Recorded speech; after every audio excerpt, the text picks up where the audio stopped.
religion's very good, but I didn't really need it because I was doing very well. Yeah. And I certainly didn't need Jesus. Why would I want Jesus as a Jew? Would I want a third eye? You know, I don't need this. Right. So Jeff, you became a dentist and then a forensic dentist. Tell me how hard it is to hide a body. It's very difficult. I've done several cases where bodies were attempted to be eliminated where nobody would be able to identify. These were done by professional murderers who said, they'll never identify your husband, don't worry, he's gone. And we identify him because it's very, very difficult. You could bury him, you could cut him up in pieces, you could drop him in the East River or the Hudson River. As you know, Manhattan is an island, and that's where I served most of my time as the chief forensic dentist here. And so people are dropping bodies in the rivers around here. You have a story about that? Yeah, a woman was murdered, and found out afterwards it was murdered by her husband, who was a private pilot. And he murdered his wife, put her in a 50-gallon drum, took his plane out to the ocean as far as it could go, and still safely returned. Dropped the barrel with his wife's body in there in the ocean, figuring that he was weighted, so he's never going to see her. Nobody's going to ever find her. She's going to sink to the bottom, and that's going to be the end of it. Fortunately for us, it doesn't work that way. Body decomposes because of the bacteria, and you get gases. Gases are produced with such pressure that it can lift all that weight that he put in there. It was not enough to prevent it from rising. And as it rose, it hit thermal planes or streams in the ocean, which then brought it up into the area of Manhattan. The police see it, they bring it in, brought it over to the medical examiner's office, and I made the identification. Okay, so she's at the bottom of the ocean, rises not from the dead, but she rises up. Now, as a Jewish man, growing up in New York, how do you come to put your faith in Jesus, who lived, taught, died, rose from the dead? And how do you put your mind around that as a forensic dentist? I have to go back and give you a little history. I was born and raised in the Bronx. We lived here in the Village for several years, but then we moved up to the Bronx, but we still had a store on Waverly Place. We're looking at Waverly Place there. Yeah, and your family is Jewish? Yes, my family's raised from all where? Jewish. From Odessa, Kiev. Ukraine. Right, Ukraine, basically. Both sides, 100% Jew. And even the DNA says so. Yeah, that's right. If we're talking forensics. Yes, I did my DNA, and my DNA says you're 100%. Yeah. So I'm very proud of that, because most of my friends who've done DNA, they say, well, they're 70% this, they're 20% that. Right. They get all and I'm 100%. So as I would say to them, if we were dogs, I get my papers. I can go into the kennel club. You can't. You're a mutt. I'm a purebred. Purebred. Just saying. Yeah. Just saying. Just saying. Okay, so born in the Bronx. Yeah. And I knew we didn't speak of Christians in those days. We spoke of Catholics. Right. There were Jews and Catholics. Yep. I played ball on teams, and my teammates were either Jewish, Irish, or Italian. Those are the people there. Yeah. I thought if you were not Jewish, you were Catholic. I didn't know anything about Protestants. Was your family religious? We weren't religious. Well, we observed the holidays, the major holidays, certainly Passover, Same with us. Yom Kippur, etc. But we didn't keep a kosher home. My grandparents kept a kosher home, but not my parents, and certainly not me. But we knew we were only one thing: we were Jewish. That's it, you know.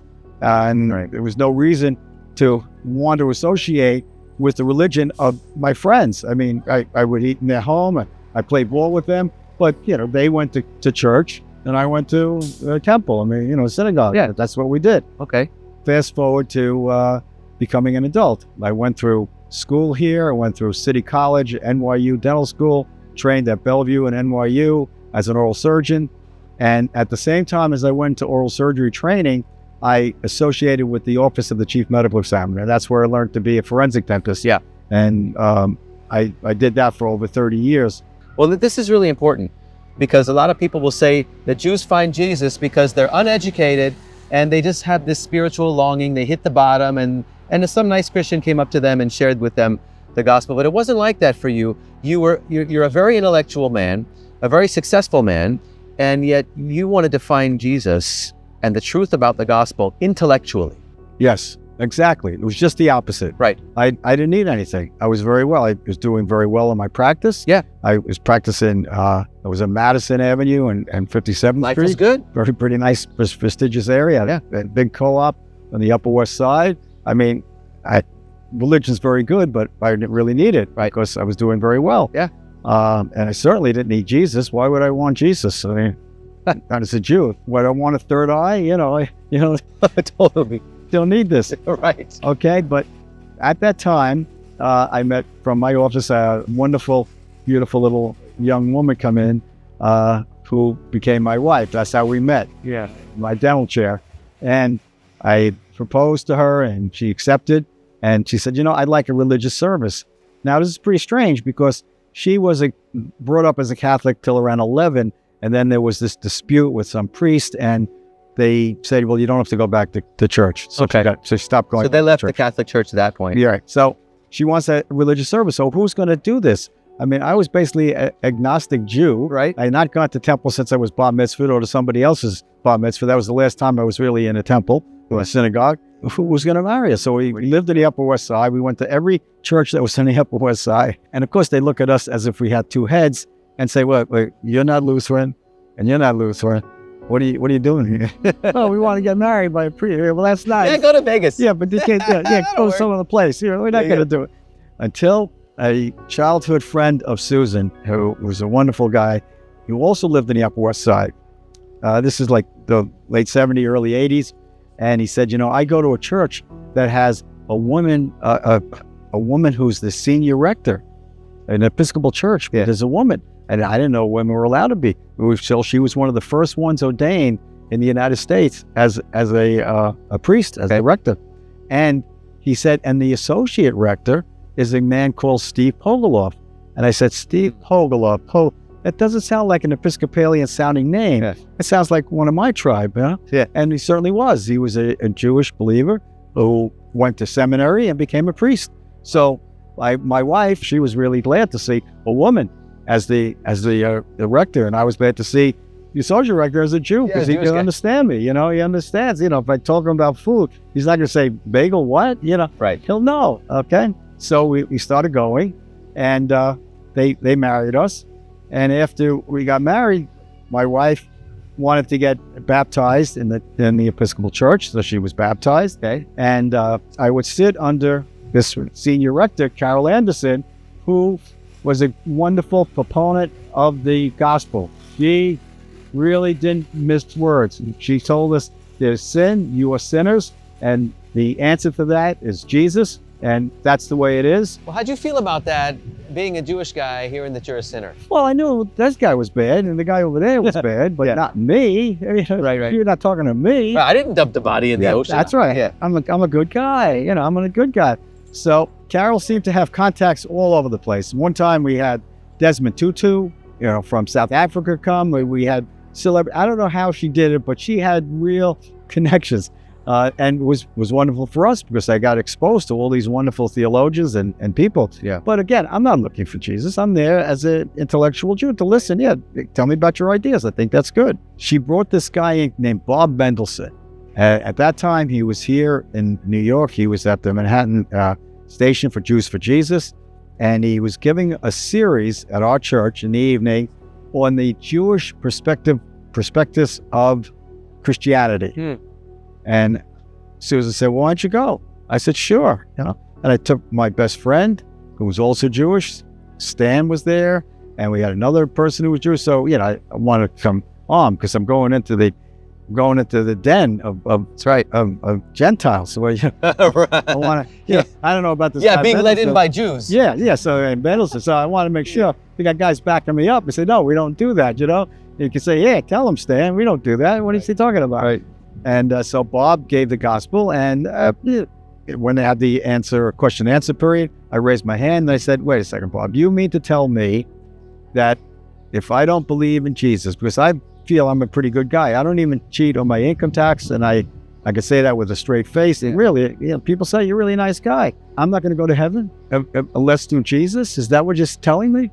He says, I anticipated him saying, well, everybody else, but you, Jeff, you don't have to, because you're Jeff, and don't worry, you're going to probably get a pass. You're all right. But everybody else, no, he didn't say that. He said, yeah, right, you're not going to heaven. When I was shocked, he was my own landsman telling me, no, you're supposed to say, oh, yes, you can do it. No. Right. I said, so now I'm getting a little upset, and I want Of course. to find out, why does this guy believe this? And he gave us his testimony. It's very interesting. And I started reading the Gospels, and at the same time going to the church with my wife. Again, I was hearing the word, and as it says in the Bible, as you know, and some people know, don't know, that faith comes through hearing the word, through listening, and that's what I was doing. And not that I intentionally wanted to seek him or have Jesus as my Messiah. I was just hearing this stuff, and everything seems to start having a ring of truthfulness. Okay, it wasn't just the story. Yeah. Before I believed, I said, well, that's a nice story. Somebody wrote it up. I mean, all religions and all peoples have their history of how something happened, how something started, and they're usually good stories. But this was very intriguing. Being a forensic dentist, after reading the Gospels, I said, this is very, very true. This is how eyewitness testimony is given. Yeah. Because I've sat in trials, and I've sat next to eyewitnesses when we would be interviewed by the DA, I as an expert witness, but they as a fact witness or as a eyewitness. And I could see that one person gave who had witnessed the same event, almost a completely different story. Right. So how come you didn't mention what he mentioned? And he mentioned something that you mentioned and didn't mention. That's the way eyewitness testimony is. So when people would criticize, and me being myself at that time, the gospel, say, well, how come Mark said this, but Matthew didn't have it? He forgot that. Why didn't he put that in? Of course, that's not the way things go. People tell the story as they see it and as they remember it. And that's why it seemed very, very true. Okay, so that was really pushing me to say, hey, there may be something that's really true here. This is not just a story, this New Testament. I know the Old Testament may be true, but not the New Testament. And that was men. We know it was all men. They were all these apostle people. I don't know what they're talking about. And then Reverend Anderson gave a sermon on the resurrection and the fact that probably around Easter, and that the body is not found. You could find any body. You can't get rid of a body. So in biblical times, it was almost, I would say, impossible to get rid of a body. It's almost impossible, as I said today, to get rid of a body. Yeah. Many, many times we had cases where we had a body that was really chopped up by some gang and then put in little sandwich bags and distributed all over the city, that it would never be identified. But he was identified because you can't just destroy it, okay? It's very hard to destroy completely a human body. Okay. So certainly biblical times, if that body was around after Jesus was killed on the cross, that body would have been found. Would have been found by somebody. Well, it might have been found 10 years later, but it would have been found. Everybody was looking for him. Everybody's looking for him. There's a lot of people want to do it. Yeah. It wasn't found. And that also rings very true. Yeah. Okay? Because without a body, then you have to believe that the resurrection is true. Yeah. Now you have a real dilemma. Because if I believe that, which I was believing now, then I have to believe everything else he said was true. Because why would he lie about everything but not lie about the resurrection? Okay. Yeah. So once I believe that the resurrection was true, then the whole Testament is true. The whole New Testament, everything he said is true. Wow. Like it or not, that's the story. That's the game. You either want to be saved and be a Christian, or you want to just keep believing your own belief. And the problem is, this day, people have their own worldview, as they say. Okay, and sometimes they even say their own facts. Okay, I always thought facts were one fact, that you can't have one fact and I have a different fact about the same thing. Right. But that's the way it is these days, and people don't like to hear facts that violate their belief. Right. And that's a big problem. That's a big problem for a lot of people. That's why I feel it's a stumbling block for a lot of people. It is a huge stumbling block, but intellectually, you arrive at the conclusion that it's logical to believe that Jesus lived, died, and rose from the grave. Not only logical, you would need more of a leap of faith not to believe the Gospels, not to believe that he was resurrected. Wow. Because if you say he wasn't resurrected, that means there was a body. And I would say, why did they find the body? Why didn't they find the body? Well, they couldn't find the body because it wasn't there. Wow. Because everybody, the Romans would have liked, the Sanhedrin would have liked, so many people would have liked to say, oh, here's your savior. We found her. Right, Okay. right. And, very easily identified. He has the wounds that were consistent. That's what we do also in forensic. You want to see when someone's murdered, you look at the wounds. Is it consistent with the homicide? Was he actually killed by these wounds? Or did he die a natural death and someone shot him to make it look like it was a homicide? Right. We had cases like that. So you have to investigate. But my experience as a forensic dentist over 30, 40 years bring me to the one conclusion that everything that's spoken of in the New Testament is true. There is no made up story as I used to believe. So you would encourage our Jewish people to open up not only the Old Testament, but the New Testament. Right. And search for themselves. Yeah. Look at it. See if it doesn't ring true when you read it. Right. Okay. Right. That's a good point. So how did this change you as a human being? Well, because it was first an intellectual understanding. Right. And then it became spiritual. Then it became spiritual, yes. And now I wanted to be part of this. So I became baptized. Yeah. It says that when you are baptized or when you become a believer, you're a new creation. That's what it says in the Bible. That's what I believe. And because of that, I did change. I used to curse a lot. Not all the time, but Me too. cursed a lot more than I do right now. I don't think my daughters, who are 34 years old, ever heard me curse. Okay? Ever. Yeah. But before we got married, they would have heard me curse. Before I became a Christian, they would have heard that. Yeah. And also, going along with that, I also am very quick to anger. I get very angry very quickly. Yeah. It takes a lot to get me angry. Wow. You really have to work at it. And I didn't do that intentionally. Right. These aren't changes that you said, I'm going to convince myself, I'm going to change my own mind and my own habits, and I'm going to create new behaviors because it's a good thing to do. This happened, it came over you. Yeah, it just changed. Which is what the Bible talks about, the Spirit of That's God right. living in the human being, basically cleaning house. And I like to say that the Spirit of God doesn't like to live in a dirty home. I agree. Kicks all the junk out. That's right. Sometimes it's immediate, sometimes it's over years. No, this was like immediate. Yeah, wow. I didn't realize it till someone says, you don't curse anymore. Yeah, the most brilliant people in the world Yeah, cannot overcome their own habits and animal instincts. of course not. It's so difficult to do. And like myself, 20 years I was trying to change my own behavior and change my own thoughts because I thought it was the right thing to do. I want to become a better person. Couldn't do it. I couldn't do it. Till one day I just said, all right, give up. Well, I give up. And then Jesus shows up, does it for me. I knew it was a miracle. And then I went to go intellectually find him. right. And I did. Right. The more I study my faith now, the deeper my faith becomes. Oh, without a doubt. Yeah, Agree. yeah. I mean, and people would assume in the beginning when I first became a Christian, that was because of my wife, because she Right. was, Of course. she became a Christian early on. She got rebaptized and she was very biblically oriented. She would read the Bible. Later in life, she became the assistant teaching director at Community Bible Study, where we live in New Jersey. And she just recently retired after 30 years Wow. of service there.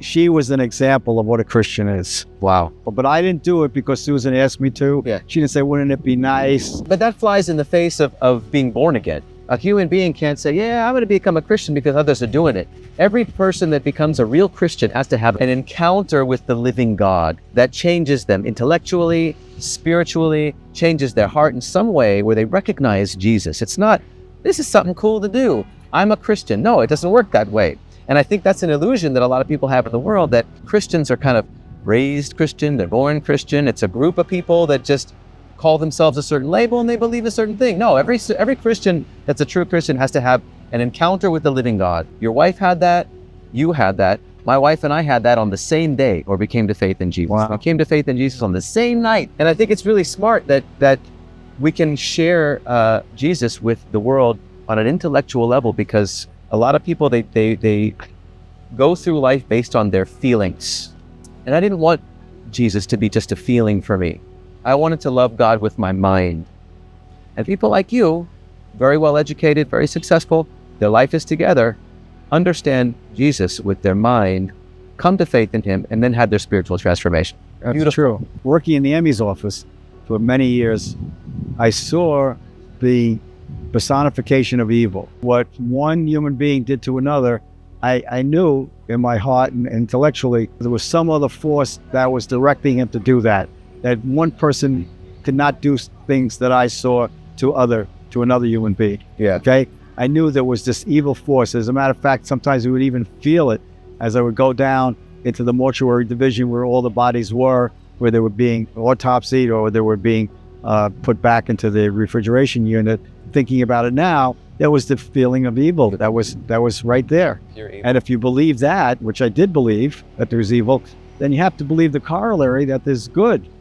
And that also was another influence, back in my mind. All these things, put together, it's like you get the eureka, like, hey, this is true. Yeah. This is not made up stuff. And in a day and age where everybody thinks that they can make up their own truth because it steers them away from what's really actually true and reality. If you were to be standing in front of a Jewish person and they say, hey, I don't know about your religion, man. I don't know about your faith, but I'm kind of curious. What would you tell that person? I would say, read the New Testament. Also, you should know your Old Testament. Yeah. You should know all the prophecies in the Old Testament of the coming of the Messiah, Mashiach. And that Mashiach is fit only one person in all of history. All the different foretelling of the coming, where he would come, how he would come, what he would do. It's all in the Old Testament. It's in my Bible, right? The Jewish Bible. It's all there. It's only fit by one person in all of history. There is no coincidence. That's beyond mathematical numbers. It would be so high a number, nobody can even talk about the number. Yeah. So that's the first thing. Know your history, that everything that Jesus was fulfilled from the Old Testament, and that everything he said in the New Testament is being fulfilled and has been fulfilled and will be fulfilled. Amazing. Because he said it. Amazing. Yeah. Amazing. Jeff, great name. I like the name too. Yeah. Thank you, brother. Thank you so much for sharing your testimony. It was encouraging to me, and I hope it was encouraging to you too. If you like this kind of content, give a thumbs up to the video. If you want to get in contact with us, with me, with Jeff, you can find our email down in the description. Stay tuned for more exciting testimonies just like this coming up on So Be It. God bless you all. Thanks, Jack. Oh, you're welcome.